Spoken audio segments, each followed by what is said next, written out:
திருப்புகழை விண்ணப்பமாக நாம் இங்கே அவருடைய திருச்செவிக்கு விண்ணப்பம் செய்து அருளுகின்றோம். அதிலே நிறைவு படை வீடாக 6வது படை வீடு பழமுதிர்ச்சோலை.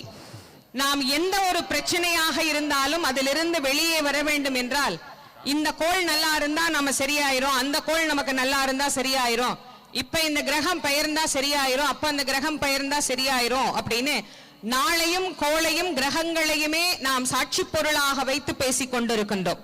ஆனால் யார் ஒருவர் முருகப்பெருமானுடைய திருவடியை இறுக பற்றுகிறார்களோ அவர்களுக்கு நாள் என் செய்யும், வினைதான் என் செய்யும், என்னை நாடி வந்த கோள் என் செய்யும், கொடும் கூற்று என் செய்யும், குமரேசர் இரு தாளும் சிலம்பும் சதங்கையும் தண்டையும் சண்முகமும் தோளும் கடம்பும் எனக்கு முன்னே வந்து தோன்றினே அப்படின்னு சொன்னதற்கு இணங்க எதை பத்தியுமே நாம பயப்படாம முருகப்பெருமான் நமக்கு இருக்கிறார், நாளும் கோளும் நம்மை நலியாது என்று அந்த முருகப்பெருமானை நாம் முழுமையாக சரணாகதி அடையலாம். ஏன்னா இந்த பாட்டில் அவர் சொல்லுகிற போதே ரொம்ப அழகா சொல்லுகின்றார், என்னை நாடி வந்த கோள் என் செய்யும், கொடும் கூற்று என் செய்யும். யாருக்கு?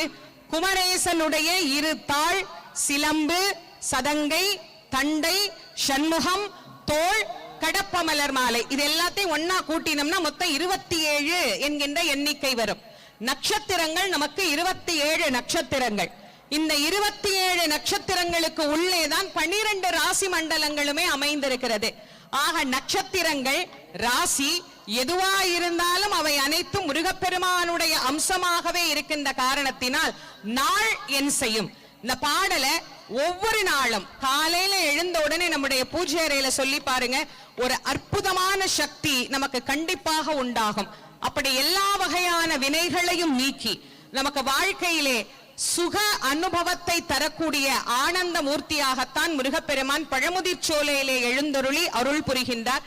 அந்த பழமுதிர் சோலையினுடைய திருப்புகழ் தற்போது முருகப்பெருமானுக்கு 6வது படை வீட்டு திருப்புகழாக விண்ணப்பம் செய்யப்படுகிறது.